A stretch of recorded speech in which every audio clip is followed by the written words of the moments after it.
Colonel Sophia Qureshi को लेकर दिए गए बयान पर मध्य प्रदेश सरकार के मंत्री विजय शाह के खिलाफ केस दर्ज कर लिया गया है। लेकिन जिस तरह से यह केस दर्ज किया गया है वह सिर्फ खानापूर्ति है।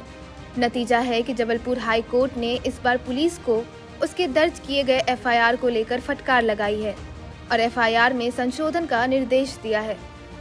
दरअसल मध्य प्रदेश के जनजातीय कार्य मंत्री और बीजेपी नेता विजय शाह एक सभा में पहलगाम में हुए आतंकी हमले को लेकर अपनी बात रख रहे थे। यह सभा इंदौर से तकरीबन 30 किलोमीटर दूर महू में आयोजित की गई थी।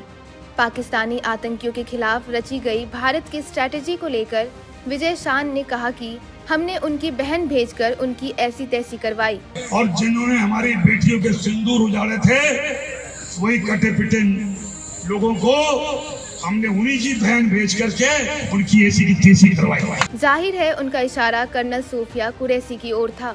इस बयान पर जबलपुर हाई कोर्ट के जस्टिस अतुल श्रीधरन और जस्टिस अनुराधा शुक्ला के युगल पीठ ने स्वतः संज्ञान लेते हुए सख्त रुख अपनाया और 4 घंटे के अंदर विजय शाह के खिलाफ एफआईआर दर्ज करने का निर्देश दिया। हालांकि जबलपुर हाई कोर्ट की फटकार के बाद भी तय समय सीमा के बाद ही पुलिस ने महू के मानपुर थाने में विजय शाह के खिलाफ एफआईआर दर्ज की।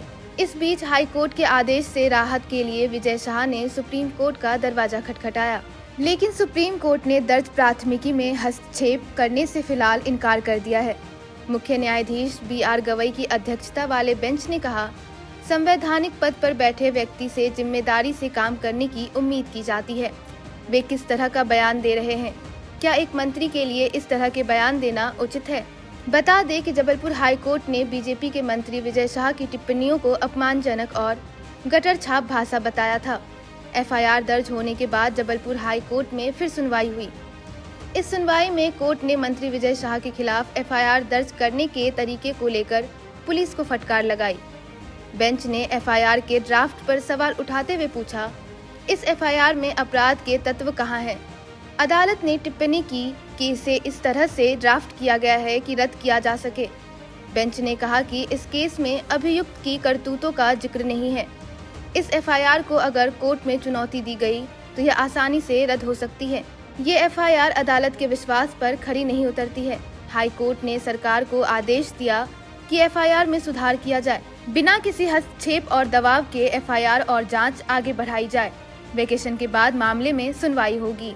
हालांकि मध्य प्रदेश के मुख्यमंत्री मोहन यादव इस प्रकरण में बचते बचाते दावा कर रहे हैं कि हमने कोर्ट के आदेश का पालन किया है। इसके साथ ही विपक्षी पार्टियों को निशाने पर लेकर बीजेपी की साख बचाने की कोशिश में लगे रहे। सुनिए सीएम मोहन यादव को। कि मैं इस मामले में इतना ही कहना चाहूंगा कि न्यायपालिका ने जो आदेश दिया है हमारी सरकार ने उसका यथायोग्य तरीके से पालन किया है और न्यायालय जो कहेगा हम उस हिसाब से चलते जाएंगे। इस्तीफे की मांग कर रही है कांग्रेस तो करती रहेगी। कांग्रेस सिद्धारमैया से मांग ले, उनके मुख्यमंत्री रहते हुए कांग्रेस के सारे मंत्रियों पे मुकदमे चल रहे हैं। कांग्रेस केवल बात ही कर सकती है। कांग्रेस के आचरण में केजरीवाल का साथ चुनाव में लड़कर कदम से कदम मिला के दिया। वो तो मुख्यमंत्री होते जेल में गए थे। कांग्रेस कहाँ गई थी उस समय? कांग्रेस जिस मुंह से बोल रही, कांग्रेस को तो अधिकार ही नहीं बोलने का। कांग्रेस ने जितनी बेशर्मी की हदें पार की है आज तक किसी ने नहीं की।